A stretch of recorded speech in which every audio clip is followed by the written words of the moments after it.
haleluya. Haleluya, haleluya. Terberkatilah Bapa Yahweh Elohim, Tuhan kami Yesua. Karena kasih-Mu, karena anugerah-Mu Tuhan, kami ada sampai hari ini. Dan kasih Bapa Yahweh yang terus mengalir dalam hidup kami. Karena itu mampukan supaya kami juga tetap hidup di dalam kasih-Mu ya Bapa Yahweh. Kasih yang tetap menyala-nyala, kasih mula-mula untuk kami terus miliki sampai Tuhan Yesus datang kali kedua. Sehingga janji keselamatan hidup yang kekal itu kami terus Tuhan alami. Sebagaimana Tuhan berjanji Tuhan Yesus datang kali kedua untuk menjemput kami para mempelai-Mu, dan sudah menyiapkan tempat yang luar biasa, yaitu Samaim, yaitu Yerusalem, surga yang kekal. Dan Tuhan tidak mau kami mengalami kejatuhan.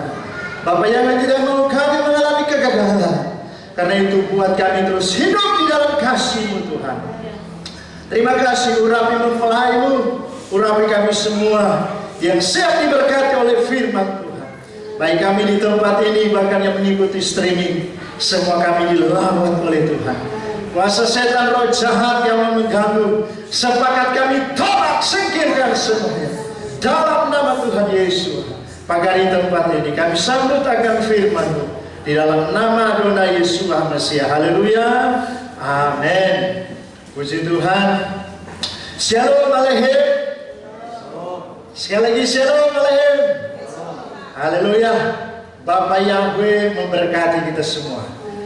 Di pagi hari ini kita bersyukur karena kasih karunia anugerah Bapa Yahweh, kita kuat-kuat, sehat-sehat untuk beribadah, memuji, memuliakan nama Tuhan.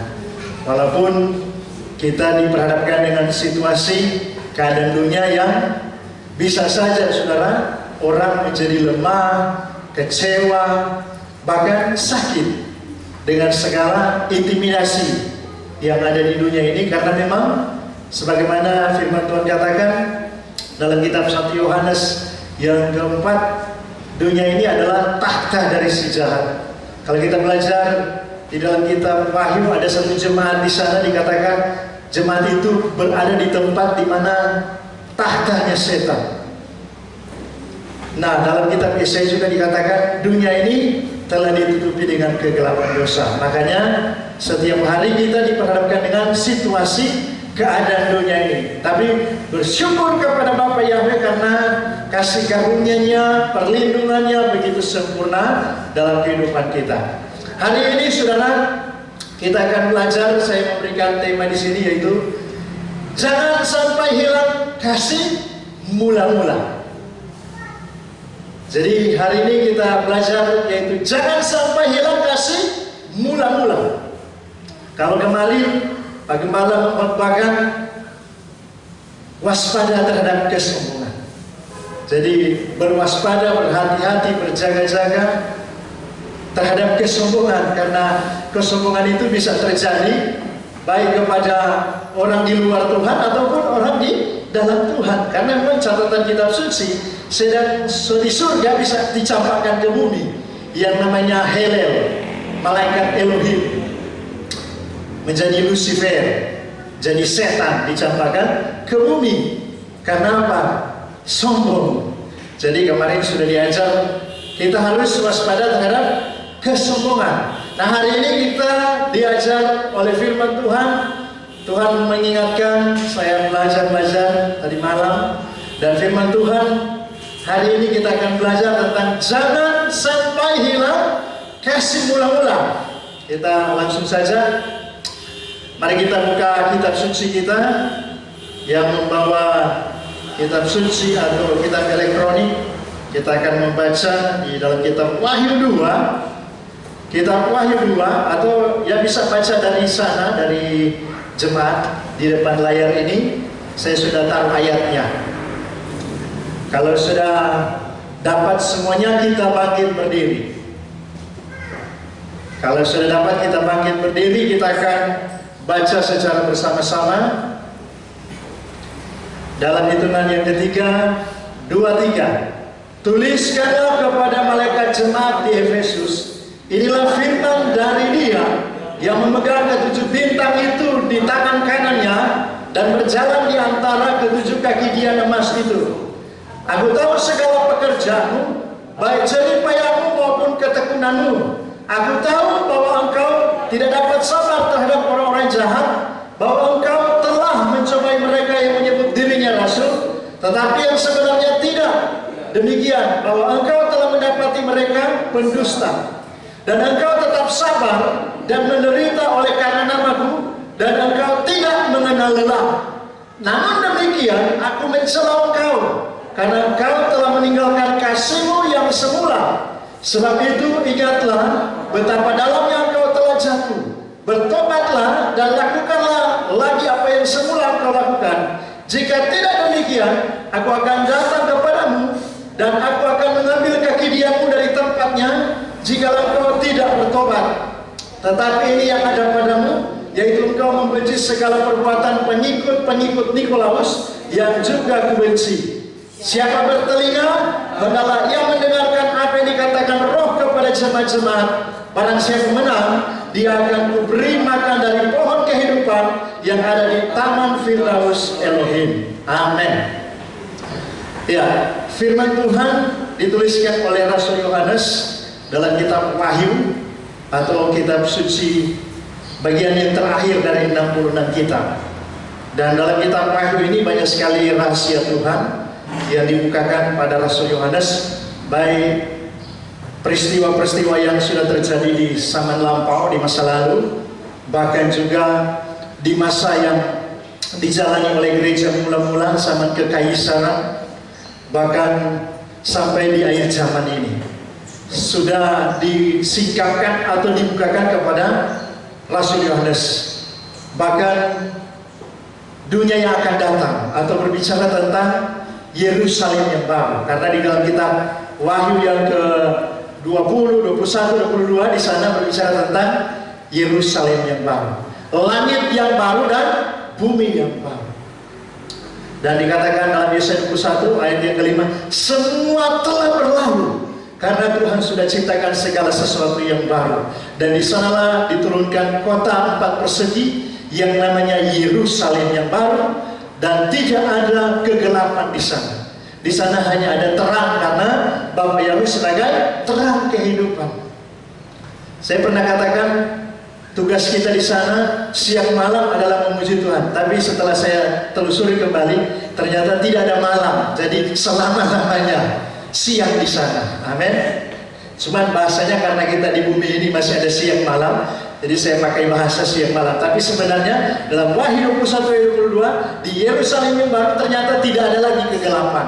Yang ada di sana hanya terang, siang terang menderang, karena Bapa Yahweh sebagai terang. Nah, belajar dari kehidupan jemaat yang ada di Efesus, kalau kita Wahyu pasal 1 dan 2 sampai pasal 3, khususnya saudara pelawatan Tuhan atau firman Tuhan yang diturunkan kepada Rasul Yohanes untuk ketujuh sidang jemaat yang ada di Asia Kecil. Salah satu adalah jemaat di Efesus.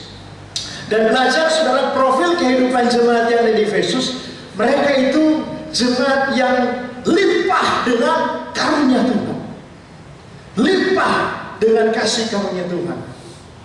Bahkan rahasia-rahasia saudara disingkapkan kepada mereka. Ada rahasia-rahasia yang misteri yang tersembunyi, Tuhan singkapkan karena memang Tuhan anugerahkan karunia yang luar biasa kepada jemaat yang ada di Efesus. Bahkan secara khusus Rasul Paulus ketika dia datang ke kota Efesus, dia sempat 3 tahun di sana untuk menggembalakan jemaat. Sampai dia mengangkat penilik-penilik jemaat atau para penatua. Kalau kita baca, mari kita baca, tidak apa-apa. Saya tidak tulis di sini, tapi saya minta bantu bacakan. Kisah Para Rasul yang ke-20, mulai ayat yang ke-17. Di situ perpisahan Rasul Paulus dengan jemaat yang ada di Efesus, dan dia mengundang para pemimpin atau para penatua.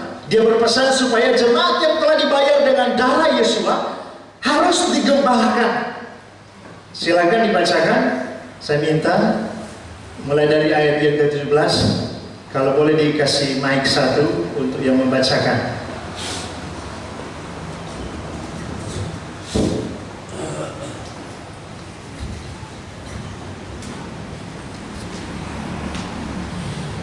Mulai ayat 17, mari kita lihat. Karena itu ia menyuruh seorang dari Miletus ke Efesus dengan pesan supaya para penatua jemaat datang ke Miletus. Ya, terus sesudah mereka datang, berkatalah ia kepada mereka, kamu tahu bagaimana aku hidup di antara kamu sejak hari pertama aku tiba di Kasia ini. Dengan segala rendah hati aku melayani Tuhan. Dalam pelayanan itu aku banyak mencucurkan air mata dan banyak mengalami pencobaan dari pihak orang Yahudi yang mau membunuh aku. Terus, sungguh pun demikian, aku tidak pernah melalaikan apa yang berguna bagi kamu. Semua aku beritakan dan kuajarkan kepada kamu, baik di muka umum maupun dalam perkumpulan-perkumpulan di rumah kamu. Aku senantiasa bersaksi kepada orang-orang Yahudi dan orang-orang Yunani, supaya mereka bertobat kepada Elohim dan percaya kepada Tuhan kita, Yesus HaMasiah. Terus, tetapi sekarang sebagai tawanan roh, aku pergi ke Yerusalem dan aku tidak tahu apa yang akan terjadi atas diriku di situ. Selain daripada yang dinyatakan Roh Kudus dari kota ke kota kepadaku, bahwa penjara dan sengsara menunggu aku. Tetapi aku tidak menghiraukan nyawaku sedikit pun, asal saja aku dapat mencapai garis akhir dan menyelesaikan pelayanan yang ditugaskan oleh Tuhan Yesua kepadaku, untuk memberi kesaksian tentang Injil kasih karunia Elohim. Dan sekarang aku tahu bahwa kamu tidak akan melihat mukaku lagi, kamu sekalipun yang telah aku kunjungi untuk memberitakan kerajaan Elohim. Sebab itu pada hari ini aku bersaksi kepadamu bahwa aku bersih, tidak bersalah terhadap siapapun yang akan binasa. Sebab aku tidak lalai memberitakan seluruh maksud Elohim kepadamu. Karena itu jagalah dirimu dan jagalah seluruh kawanan, karena kamulah yang ditetapkan Roh Kudus menjadi penilik untuk menggembalakan jemaat Elohim yang diperolehnya dengan darah anaknya sendiri. Sampai di sana saja. Jadi pesan Rasul Paulus kepada para penatua, penilik jemaat, dia menyampaikan supaya mereka harus menggembalakan jemaat-jemaat yang telah dibayar dengan darah Yesus. Dan Paulus menyatakan kepada mereka bahwa siang malam dia 3 tahun di Efesus, dia menyampaikan segala rahasia Tuhan baik di hadapan para penatua, para penilik jemaat, bahkan kepada jemaat yang ada di Efesus. Bahkan dalam ayat lain dikatakan Paulus menghadapi dikatakan binatang buas di Efesus. Karena kota Efesus, saudara, kota keempat terbesar di kerajaan Roma pada masa kekaisaran yang ada di Asia Pasifik pada waktu itu, sehingga orang-orang di sana, orang-orang yang betul-betul dipilih Tuhan karena kasih-Nya. Kalau kita baca di dalam kitab Efesus yang pertama ayat yang keempat, mari kita lihat Tuhan yang memilih mereka, orang-orang pilihan atau orang-orang percaya di sana. Tuhan yang telah memilih, bahkan dikatakan sebelum dunia dijadikan. Itu di Efesus 4 ayat 1, atau kalau saya tidak salah kebalikannya 1 ayat 4, ya jelas 1 ayat 4. Boleh dibacakan? Sebab di dalam Dia Elohim telah memilih kita sebelum dunia dijadikan, supaya kita kudus dan tak bercacat di hadapannya. Ya, jadi jelas begitu besar kasih Bapa Yahweh kepada jemaat atau orang-orang yang ada di Efesus. Dan Tuhan tidak segan-segan melimpahkan karunia-Nya. Nah, hari ini kita lihat, saudara, ada 7 kehebatan dalam kehidupan jemaat di Korintus. Kehebatan jemaat di Efesus maksudnya. Jemaat di Efesus ada 7 karunia yang besar, yang hebat-hebat, dan ini pemberian Tuhan. Dan memang itu telah disaksikan juga oleh Rasul Paulus.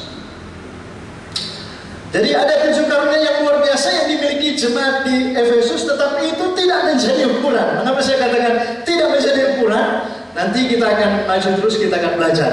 Nah, pertama, memiliki pengorbanan atau suka berkorban dalam pelayanan.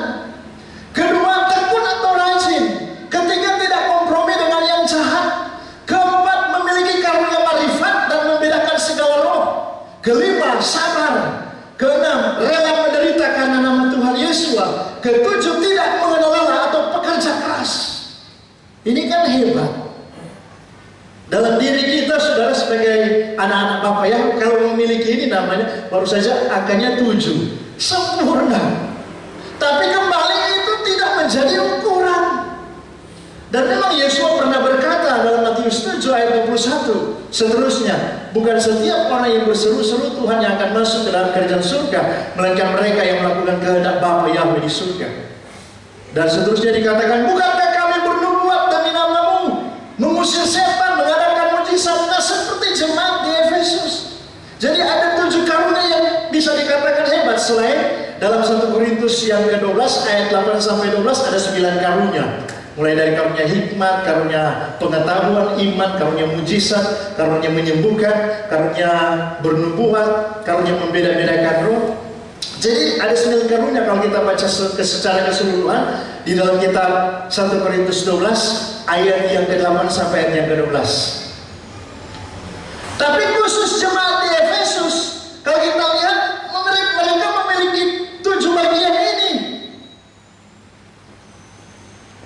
Jadi mereka memiliki 7 karunia yang hebat-hebat.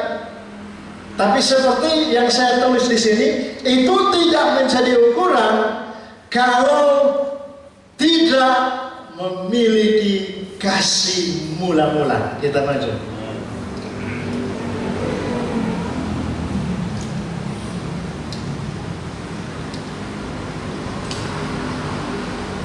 Namun Bapak Yahweh mencela jemaat di Efesus karena meninggalkan kasih semula. Perhatikan, kita perhatikan ayat 4 dan ayat yang ke-5. Namun demikian aku mencela engkau karena engkau telah meninggalkan kasihmu yang semula. Sebab itu ingatlah betapa dalamnya engkau telah jatuh. Saya mau katakan, orang yang sudah tahu kebenaran, sudah mengenal kebenaran, sudah dibaptis, bahkan sudah bisa melayani pekerjaan Tuhan, sudah menjadi jemaat yang setia, dan ketika dia berbuat dosa, hidup dalam persinahan, dia kembali menjama perkara-perkara duniawi, hidup dalam manusia yang lama yang sudah ditinggalkan, itu dosa. Amin. Itu dosa. Kembali merampok, mencuri, itu sudah ditinggalkan. Tetapi ketika dia kembali menjama itu, seperti Petrus pernah mengatakan bahwa anjing kembali kepada muntah, babi kembali kepada kubangan. Itu berbicara tentang orang yang sudah tahu kebenaran. Tapi ternyata kategori jatuh begitu dalam. Menurut kitab suci, kalau kita perhatikan dikatakan begini. Sebab itu ingatlah betapa dalamnya engkau telah jatuh. Ini kata Tuhan, kata firman. Walaupun masih memiliki 7 hal yang hebat seperti ini, memiliki pengorbanan, suka berkorban dalam pelayanan, tekun rajin, tidak kompromi dengan jahat, memiliki karunia marifat dan membedakan segala roh, sabar, rela menderita karena nama Tuhan Yesus, tidak mengenal lelah atau pekerja keras. Tapi kalau sudah hilang kasih mula-mula, firman Tuhan katakan betapa dalam engkau telah jatuh. Makanya ada nasihat, bertobatlah dan lakukan lagi apa yang semula engkau lakukan. Jika tidak demikian, aku akan datang kepadamu dan aku akan mengambil kaki dianmu dari tempatnya jika engkau tidak bertobat. Jadi intinya adalah lakukan lagi apa yang semula engkau lakukan. Kita replay kembali dalam diri kita masing-masing. Ini nasihat Tuhan untuk kita semua, baik jemaat juga untuk kita para mempelai. Karena giat selalu dalam pekerjaan Tuhan ternyata juga tidak menjadi ukuran kalau tidak didasari dengan kasih mula-mula. Amin. Karena buktinya sekarang banyak orang kelihatan rajin. Jangankan jemaat, para mempelai, utusan Tuhan rajin melayani, tapi sudah tidak didasari dengan kasih yang tulus kepada Tuhan. Kasih mula-mula hilang. Dan begitu banyak gereja Tuhan, orang percaya dari zaman ini mulai hilang kasih mula-mula. Dan jelas kata kitab suci, orang yang hilang kasih mula-mula, betapa dalamnya engkau telah jatuh.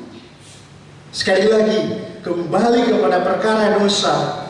Dulu kita suka mabuk dan kembali mabuk, itu memang dosa, itu kejatuhan. Dulu hidup dalam keduniawian dan kita kembali kepada perkara seperti itu memang kejatuhan. Tapi kelihatannya tetap Tetap saudara sabar, dikatakan tadi sabar. Dalam 7 hal ini kan ya, sabar. Coba kita kembali baca di ayat yang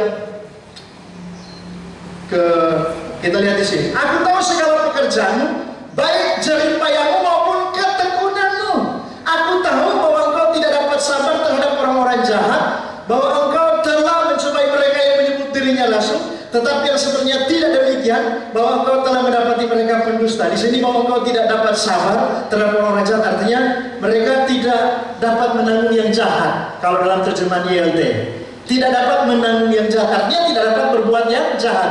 Karena kalau dikatakan tidak dapat sabar, di sini dikatakan sabar. Jadi pengertiannya di sini kalau diterjemahkan YLT, tidak dapat menanggung yang jahat, artinya tidak kompromi dengan yang namanya kejahatan.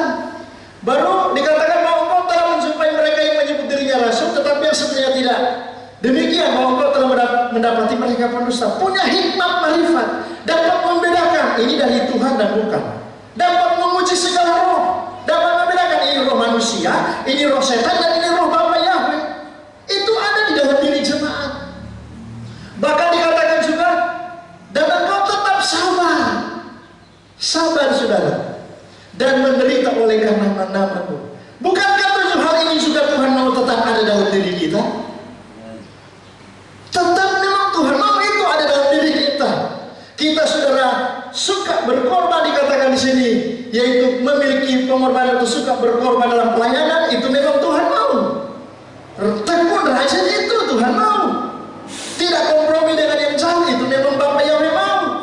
Baru memiliki karunia marifat dan membedakan segala roh, sabar dalam menderita karena nama Tuhan, tidak mengenal lelah, pekerja keras, itu memang Tuhan mau, sangat-sangat Tuhan mau.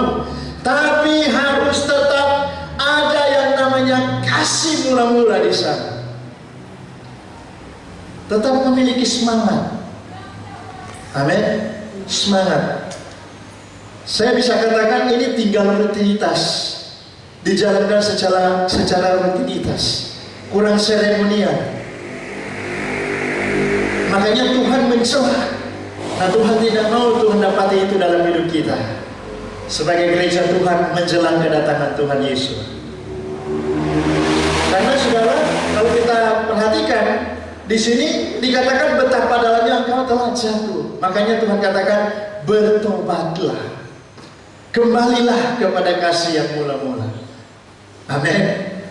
Tuhan kembali mengingatkan kita bagaimana awal kita mengenal Tuhan. Saya ingat dulu saudara, ada jemaat-jemaat ketika memiliki kasih mula-mula, cinta mula-mula mengiring Tuhan. Mereka yang suka kerja sebagai pegawai negeri, kalau ada doa malam sudah bawa pakaian pekerja dinas. Selesai doa malam, pagi hari langsung sambung di kantor, tapi tidak ada yang mengalami sakit. Itu cinta mula-mula.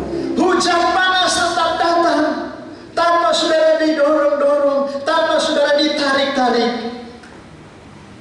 Ditarik-tarik, mengapa kau tak mau datang? Didorong-dorong, tidak mau maju. Tapi gereja mula-mula saudara, kalau kita lihat tidak seperti itu. Gereja mula-mula dikatakan sudah banyak kali dibahas Kisah 2 dan Kisah Para Rasul yang keempat. Setiap hari mereka berkumpul di bait Tuhan, setiap hari memecahkan roti di rumah-rumah jemaat, dan hidup mereka selalu di dalam doa. Dan firman Tuhan katakan Tuhan menambahkan mereka dengan jiwa yang diselamatkan. Bukan mempelai yang tambahkan jiwa-jiwa, bukan jemaat yang tambahkan jiwa-jiwa, Bapa Yahweh yang tambahkan jiwa-jiwa. Karena apa? Bapa Yahweh melihat kasih mula-mula yang dimiliki gereja mula-mula. Dan Tuhan mau itu dibangkitkan, apalagi menjelang kedatangan Tuhan yang sudah semakin dekat. Karena kita ini adalah mempelai, amin.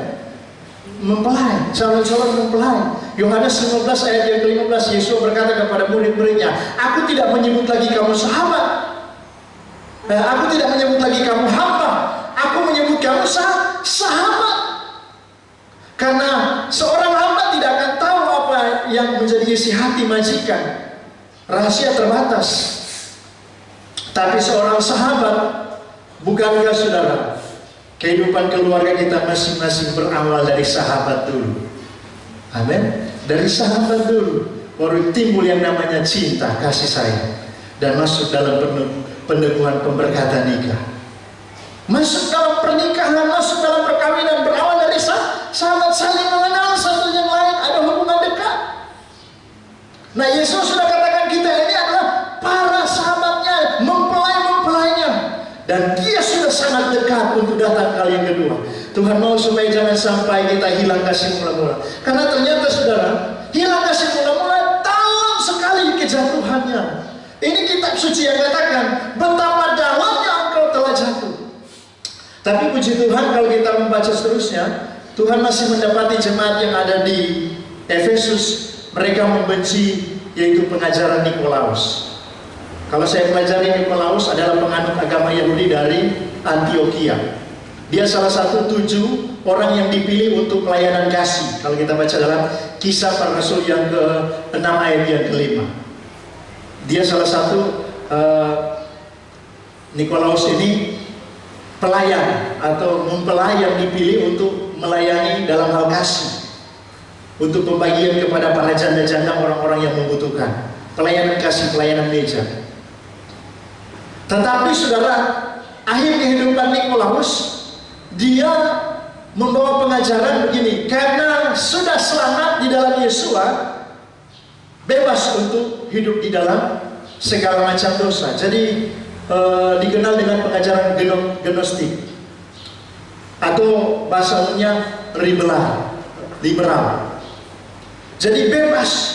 Nah, ada yang kita kenal sekarang yaitu full grace.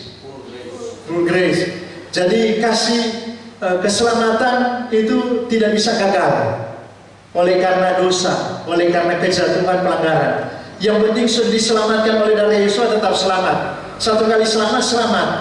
Tapi kitab suci mengajar tidak seperti itu. Amin. Sedang Yudas Iskariot, Tuhan sudah pilih ketika dia menjual Tuhan Yesus, tetap hukumannya neraka. Orang-orang yang tidak setia sampai langkah yang terakhir dikatakan penghukuman. Orang-orang yang berbalik dari kebenaran akan mengalami penghukuman. Nah, jadi hari ini Tuhan mengingatkan kita untuk kembali kepada kasih mula-mula. Ini teguran Tuhan kepada jemaat di Efesus pada waktu itu. Tapi syukur, seperti yang saya katakan tadi, mereka masih membenci perbuatan-perbuatan Nikolaus, pengajaran yang menyimpang. Sama juga dengan pengajaran Isabel, pengajaran Bileam, kompromi dengan dosa. Hidup dalam kebenaran, tapi dengan Tuhan oke, dengan dunia oke. Jadi dengan kehidupan rohani oke, tapi dengan kehidupan lama tetap oke. Nah, itu pengajaran dari Nikolaus. Nah, kita akan maju terus. Bagaimana sikap kita sebagai jemaat yang di zaman ini? Tentunya tetap hidup di dalam kasih, baik kasih kepada Bapa Yahweh maupun kepada manusia. Ini yang Tuhan mau. Amin. Sikap kita sekarang bagaimana? Tentunya Tuhan mau kita hidup tetap di dalam kasih. Pertama, kasih kita kepada Bapa Yahweh dan kepada sesama manusia. Mari kita baca ayat-ayatnya. Markus 12 ayat 30-31. Dan kasihlah Yahweh Elohimmu dengan segenap hatimu dan dengan segenap jiwamu dan dengan segenap akal budimu dan dengan segenap kekuatanmu. Inilah perintah yang terutama. Dan yang kedua yang sama dengan itu, kasihlah sesamamu seperti dirimu sendiri. Tidak ada perintah lain yang lebih besar daripada ini. Jadi bagaimana sikap kita supaya tidak jatuh ke dalam dosa yang begitu dalam? Jadi ingat, walaupun masih tetap dipakai dalam karunia-karunia Roh Kudus, walaupun saudara kelihatan rajin, tidak mengenal lelah, rela menderita. Kalau kita baca di dalam kitab Korintus dikatakan siap dibakar sekalipun karena nama Tuhan. Tapi kalau sudah hilang dasarnya, yaitu kasih, sudah tidak ada kasih di sana, sudah tinggal hal biasa saja dijalankan, rutinitas saja, seremonial saja. Itu ada penilaian dari Tuhan loh. Jadi Tuhan mau segala sesuatu yang kita lakukan dalam kasih. Dalam kitab Efesus juga dikatakan lakukanlah dalam kasih, apalagi dalam pelayanan, apalagi dalam hal kita mengiring Tuhan. Amin. Karena Tuhan katakan kasihlah Yahweh Elohimmu dengan segenap hati, segenap jiwa, dan segenap akal budimu, dan segenap kekuatan. Jadi totalitas hidup kita betul-betul kasih kita kepada Bapa Yahweh. Amin. Kasih kita kan segenap hati, segenap jiwa, segenap akal budi, segenap kekuatan, berarti hidup ini betul-betul memang mengasihi Tuhan. Kalau di ayat lain, kalau kita baca dalam kitab Matius 10, apabila kita mengasihi istri kita, mengasihi suami kita, mengasihi anak-anak kita, mengasihi keluarga kita, mengasihi pekerjaan kita, mengasihi apapun yang ada di dunia ini lebih daripada mengasihi Bapa Yahweh, firman Tuhan katakan kita tidak layak di hadapan Tuhan. Tuhan tidak larang untuk kita mengasihi, mencintai orang di sekitar kita. Maka dikatakan bagian yang kedua, kasihlah sesamamu manusia. Artinya kasih kepada Tuhan tetap itu harus. Kita tetap harus mengasihi istri, mengasihi suami. Bahkan mengasihi istri, mengasihi suami, mengasihi anak-anak tetap juga dengan dasar kasihmu mula-mula. Bukankah banyak keluarga yang saudara hancur oleh karena hilang kasih mula-mula. Suami meninggalkan istri atau sebaliknya seperti itu. Anak-anak tidak lagi menghormati orang tua, tidak mengasihi orang tua tidak mengasihi anak. Karena apa? Sudah hilang kasih mula-mula. Tidak lagi mengasihi Tuhan dengan segenap hati, segenap jiwa, segenap akal budi, segenap kekuatan. Sehingga mengasihi manusia, ya, jadi seperti itu. Karena memang nanti kita akan maju sebentar. Ada ayat-ayat yang menyatakan mengapa kita mengatakan kita mengasihi manusia, tetapi kita mengapa kita mengatakan mengasihi Tuhan yang kita tidak lihat, sedangkan manusia yang tidak kita lihat kita tidak kasih. Kita maju terus. 1 Yohanes yang keempat ayat 7-8. Hai yang terkasih, kita seharusnya mengasihi seorang terhadap yang lain, sebab kasih berasal dari Elohim, dan setiap orang yang mengasihi, dia telah dilahirkan dari Elohim, dan dia mengenal Elohim. Siapa yang tidak mengasihi, dia tidak mengenal Elohim. Perhatikan, karena Elohim adalah kasih. Amin. Kalau katanya kita mengasihi, kita lahir dari Elohim.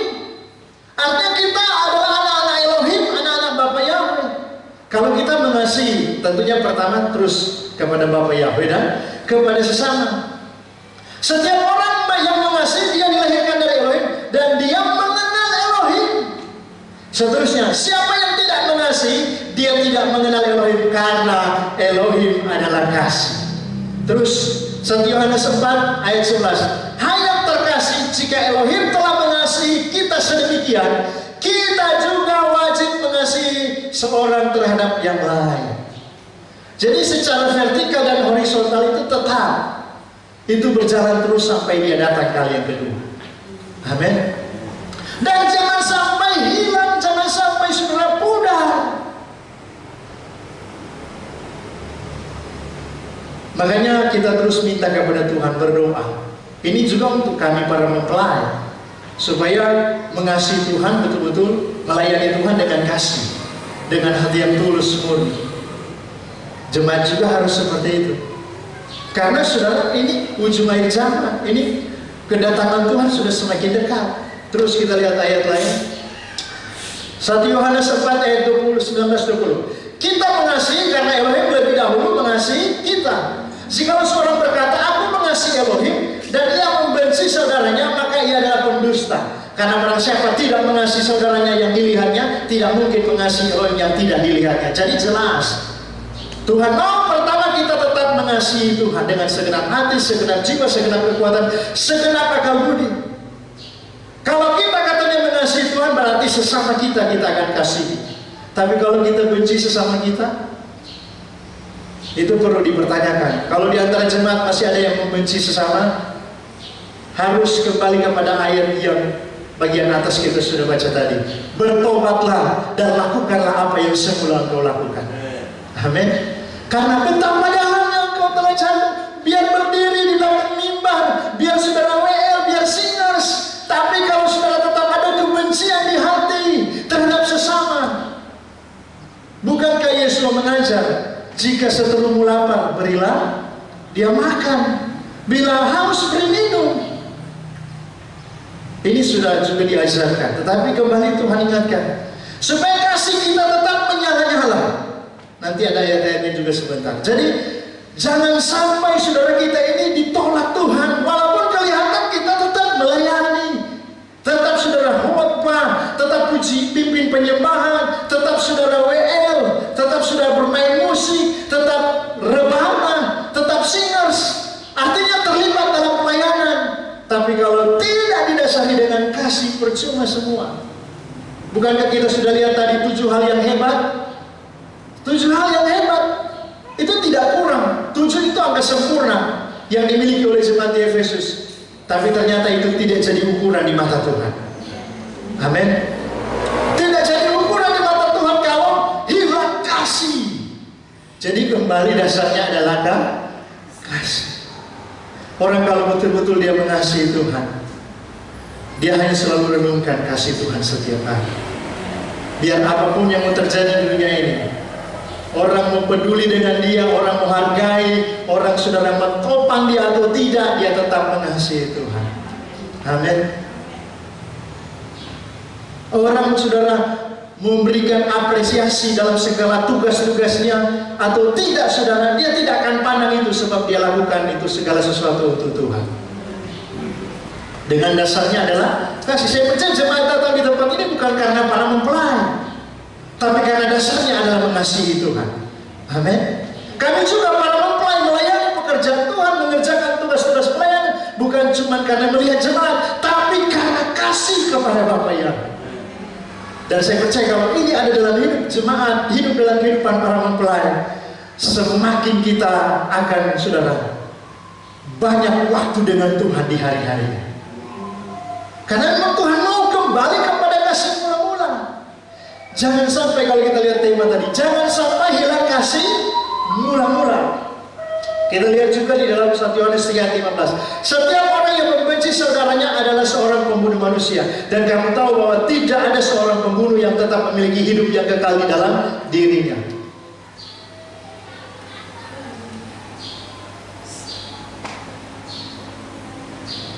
Yohanes 15, kita lihat dalam Yohanes 15 ayat 9 sampai 12, saya bacakan.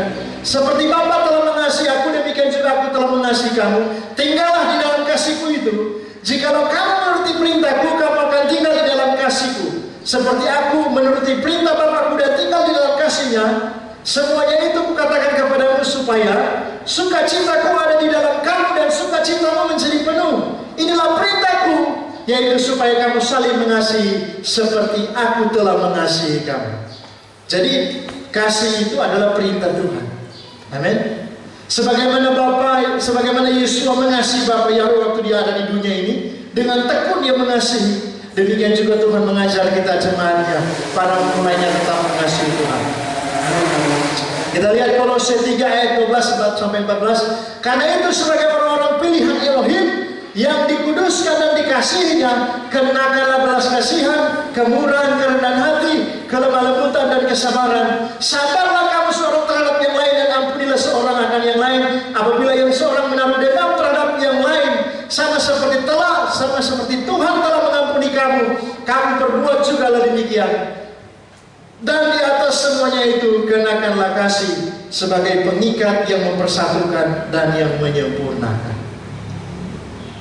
Jadi yang menyempurnakan kita adalah kasih. Amin. Tidak ada yang lain, saudara. Yang dapat menyempurnakan kita adalah kasih. Karena itu dikatakan, kenakanlah kasih sebagai pengikat yang mempersatukan dan yang menyempurnakan. Ingat, kita ini berbeda-beda suku, ras, berbeda-beda, saudara, dari keluarga kita masing-masing.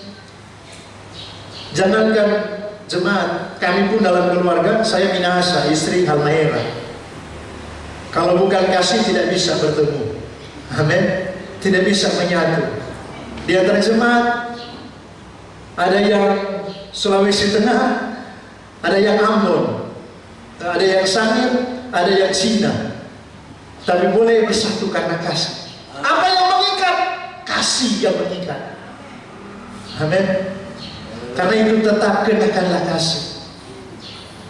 Kalau kita terikat dengan kasih Bapa Yahweh, pertama kita terikat dengan kasihnya, pasti kita pun akan terikat dengan sesama. Dan kerinduan kita semua, kalau di bumi ini kita bertemu, di Samayim juga kita bertemu. Kalau di bumi ini kita sama-sama melayani pekerjaan Tuhan, Sama-sama mengangkat pelayanan, memuji, memuliakan Bapa Yahweh di Samayim, di surga pun, atau ketika dia datang di atas awan-awan yang bermain. Kerinduan kita semua tidak ada yang tertinggal, semuanya diangkat di awan-awan. Karena itu Tuhan mau tetap kenakanlah kasih. Hidup dalam kasih mula-mula, karena nasihat Tuhan kepada jemaat di Efesus, betapa dalamnya engkau telah jatuh. Makanya nasihat Tuhan, bertobatlah dan lakukanlah seperti yang semula kita lakukan. Amin. Ini nasihat Tuhan juga untuk kita. Maju terus.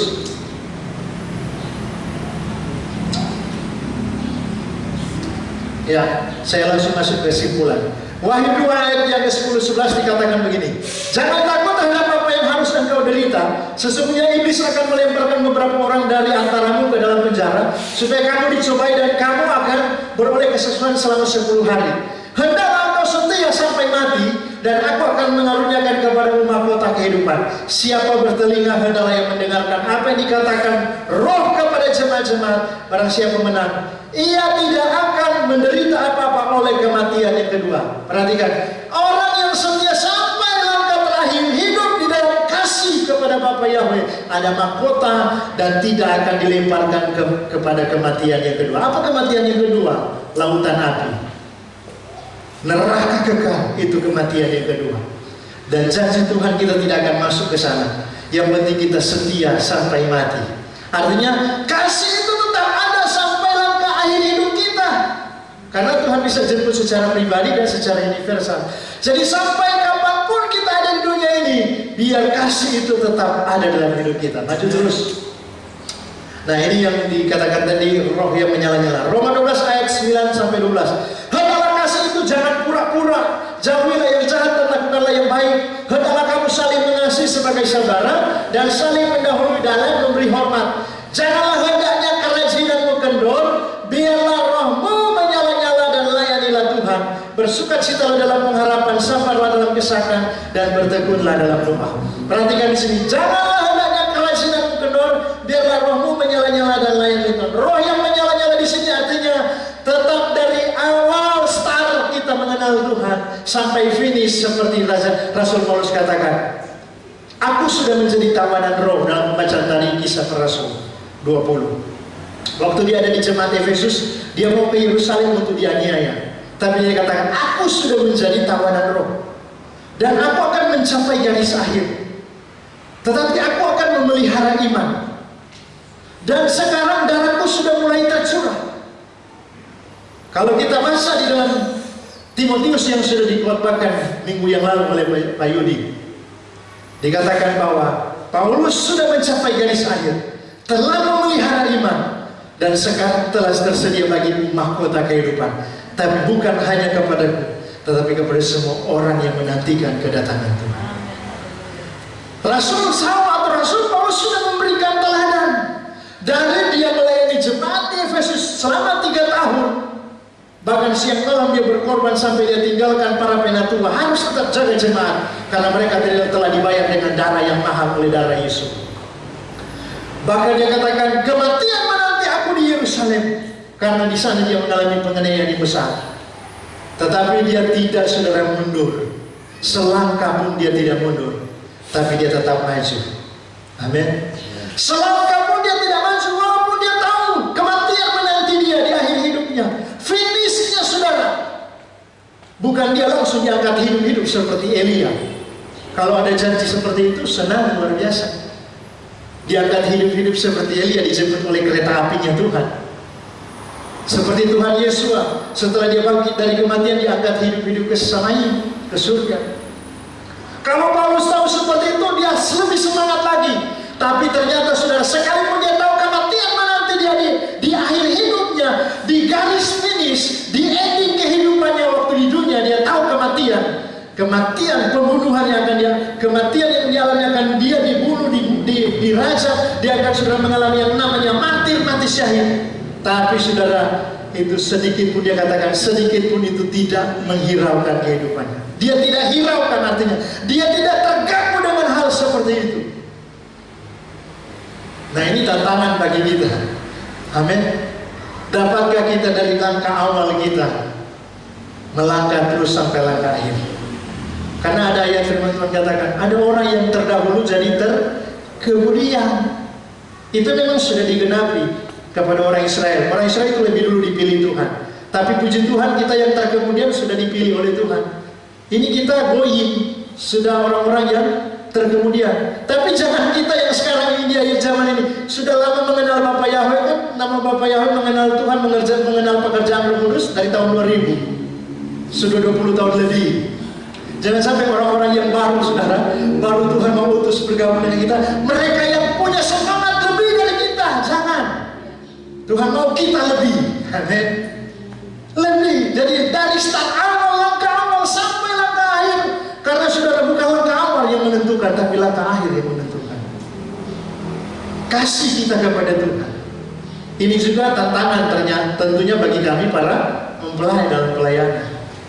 Karena bukan cuma jemaat yang banyak di akhir zaman ini mengalami kelemahan iman, gagal karena ada, saudara, hal-hal penyebab. Kalau kita lihat jemaat di Efesus yang membuat mereka hilang kasih mula-mula, kalau kita lihat sebenarnya hal-hal yang luar biasa. Secara rohani hal-hal yang hebat. Dan saudara, kalau kita aplikasikan dengan keadaan sekarang, banyak saudara jemaat dan para mempelai mengalami kejatuhan karena hal-hal yang hebat. Hebatnya begini, karena sudah mulai dipakai Tuhan luar biasa, kefir mulai diangkat. Itu kan awal kejatuhan, kegagalan. Ada juga saudara, kalau jemaat atau orang-orang saudara yang sudah diberkati, ketika sukses berhasil, kesuksesan itu bukan membuatnya semakin dekat dengan Tuhan, tapi semakin jauh. Makanya pergumulan bisa membuat orang gagal, hilang kasih mula-mula. Berkat kesuksesan, keberhasilan juga bisa membuat orang gagal. Iya kan? Dua hal ini bisa. Jadi suka dan duka, kalau dalam pengertian lain, itu dipakai Tuhan untuk kita semakin dewasa. Tapi ingat, suka dan duka seringkali juga menjadi jerat yang dipasang oleh setan untuk menjatuhkan anak Tuhan. Tapi kalau kita sudah mengerti pengajaran firman Tuhan hari ini, kembali dimotivasi Tuhan, tetap miliki kasih mula-mula. Amin.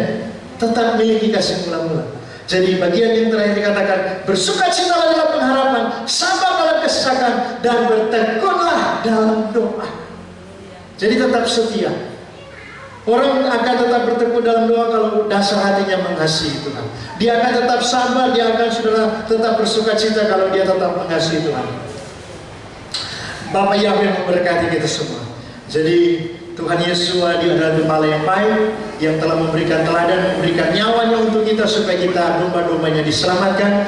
Tuhan mau supaya sebagaimana kasih-Nya yang tidak terbatas dalam hidup kita sampai hari ini, Tuhan mau kita tetap mengasihi Dia dengan kasih yang tidak terbatas sampai Dia datang kali kedua, atau sampai akhir hidup kita, sampai langkah akhir kita ada di dunia ini, tetap kita memiliki kasih. Bapa Yahweh memberkati kita semua, kita bersyukur.